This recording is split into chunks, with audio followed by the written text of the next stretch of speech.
So this paragraph talks about the difference between whales and fish. So I'm going to write down at the side, whales versus fish, the difference. Now moving on.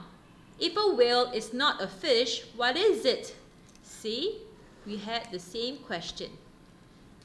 A whale is a mammal. What's a mammal? There are many kinds of mammals. Dogs, cats, and horses are mammals too. Most mammals live only on land. Some, such as beavers, live part of the time on land and part of the time in water. Besides the whale, a signal word over here, they're going to compare the whale and something else.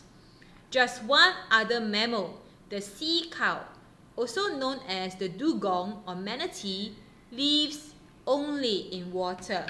So once again, my pink highlighter to highlight the similarities.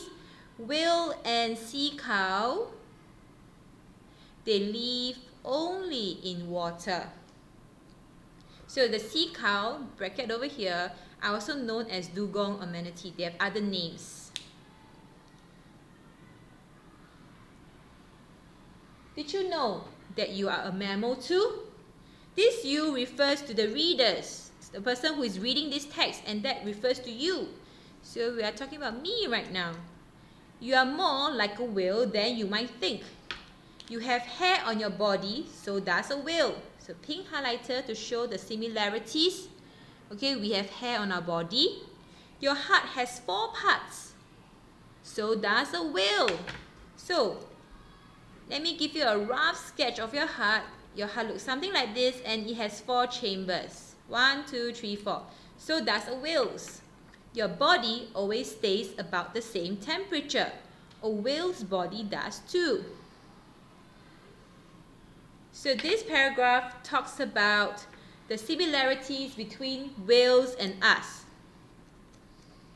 So I'm going to write that down at the side. Okay? Now the last paragraph.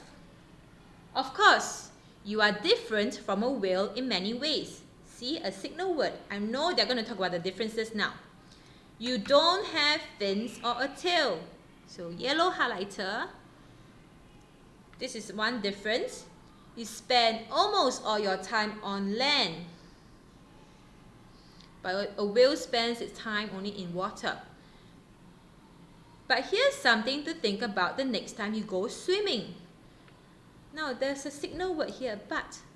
Just now we talked about the differences, now there's a but there, so I guess they're going to talk about the similarities. When you dive under the water and come back up for air, you are acting just like a whale. So this is one similarity. Just like a whale, we need to come back up for air. So this paragraph is about differences and one similarity. Maybe I just put whales versus us. Now, why do I do this thing at the side?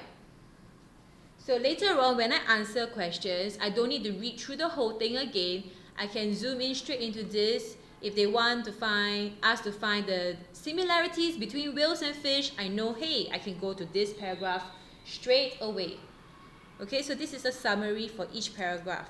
Now, this is how I do my annotation. You can see it's not very complex. There are not a lot of scribbles. Okay, but it slows down my reading and I understand the whole passage before I answer my question. So annotations are not scary, it can be done. Okay, so now you can attempt the questions on the next page. Have fun!